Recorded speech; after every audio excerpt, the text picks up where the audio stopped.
Hello good morning, कैसे हैं आप लोग। आज हम करने वाले हैं क्वेश्चन नंबर 6। क्वेश्चन नंबर 6 आप लोग को मैंने क्वेश्चन नंबर 4 तक करवा रखा है। क्वेश्चन नंबर 5 जो है as it is question number 4 की तरह है। आप करके देखिएगा, अगर फिर भी नहीं आ रहा है तो आप कमेंट बॉक्स में जरूर बताइए कि सर हमसे नहीं हो रहा है, हम आप लोग को सॉल्व करवाएंगे। लेकिन आज हम करने वाले क्वेश्चन नंबर 6, फाइनेंशियल स्टेटमेंट का क्वेश्चन नंबर 6, मात्र 7th क्वेश्चन है।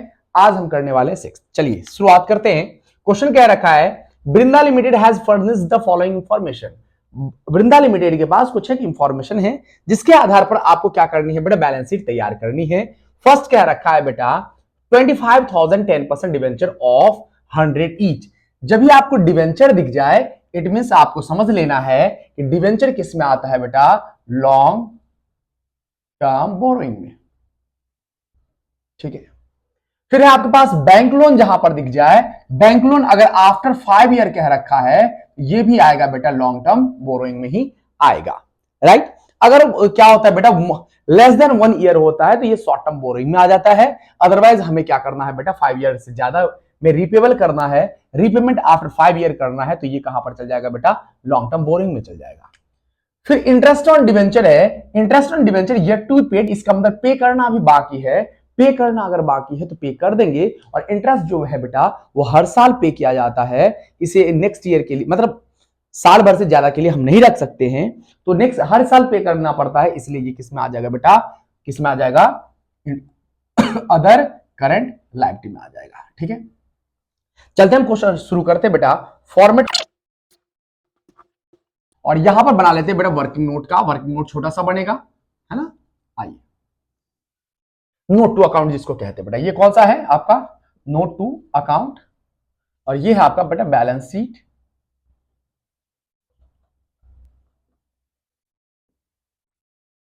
यहां पर आता है बेटा आपके पास नोट टू अकाउंट पर्टिकुलर।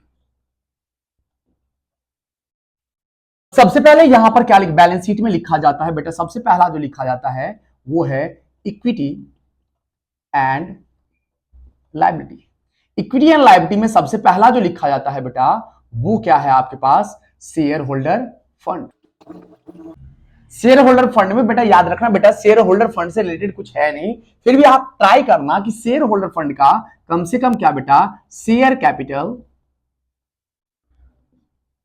और किसी भी क्वेश्चन में जिसमें डाटा नहीं भी दे रखा होगा उस क्वेश्चन में कम से कम ये शेयर कैपिटल और रिजर्व एंड सरप्लस लिख दो।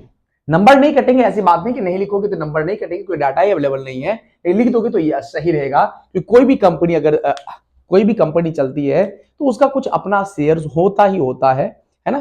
पहले क्या करते हैं बेटा, अपने शेयर होते फिर लोन प्रोवाइड किए जाते हैं, और साथ ही साथ कुछ ना कुछ रिजर्व हो सकता है, डेटा नहीं दे रखा है कोई बात नहीं, लेकिन ऐसा लिख देने से आपके नंबर नहीं कटेंगे और ज्यादा अट्रैक्टिव लगेगा। दूसरे नंबर पे आता है बेटा non current liability. Non current liability से रिलेटेड अपने को ट्रांजैक्शन दे रखा है, ये भी नॉन करंट लायबिलिटी में है, ये भी नॉन करंट लायबिलिटी में है। नॉन करंट लायबिलिटी में कौन सा बेटा, लॉन्ग टर्म बोरोइंग।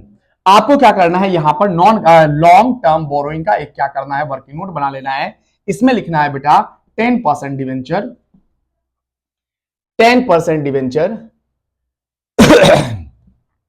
10% डिवेंचर कितना है बेटा आपके पास, 25,000 है, उसको 100 से मल्टीप्लाई करूंगा, 25,000 लिख दिया और जीरो से जीरो डबल जीरो लगा दिया। ठीक, फिर उसके बाद आपके पास है बेटा बैंक लोन, वो भी मैंने लिख दिया बेटा।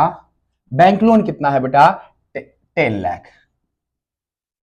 राइट, 10 लाख है, 1 2 1 10, ठीक है, 10 लाख है बेटा।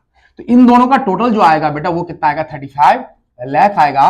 और 35 लाख आपको क्या करना है बेटा, यहां पर लिख देना है कितना, 35 लाख, और यहां पर वर्किंग नोट नंबर कौन सा लिखूंगा मैं, फास्ट। ठीक है, अब उसके बाद आपके पास नॉन करंट लायबिलिटी से रिलेटेड कुछ भी नहीं है, ये जो ट्रांजैक्शन दे रखा है वो किसका है बेटा, करंट लायबिलिटी का है। तो मैं क्या करता हूं, तीसरे नंबर पे लिख देता हूं बेटा करंट लायबिलिटी। करंट लायबिलिटी से रिलेटेड आपको क्या दे रखा है बेटा, ये आता है, ये किस में आता है बेटा, other current liability. Other current liability में आता है, तो अदर करंट लायबिलिटी का एक वर्किंग नोट आपको बना लेना है बेटा। वर्किंग नोट में क्या लिखना है आपको बेटा, इंटरेस्ट, या फिर हम लिख सकते हैं बेटा आउटस्टैंडिंग इंटरेस्ट। आउटस्टैंडिंग इंटरेस्ट कितना है बेटा, तो ये रहा आपके पास 25 लाख। 25 लाख का क्या करूंगा बेटा, 10% निकाल लूंगा, कैलकुलेट कर लूंगा, कितना आ जाएगा बेटा 2,50,000। वो आपको यहां पर लिखना पड़ेगा,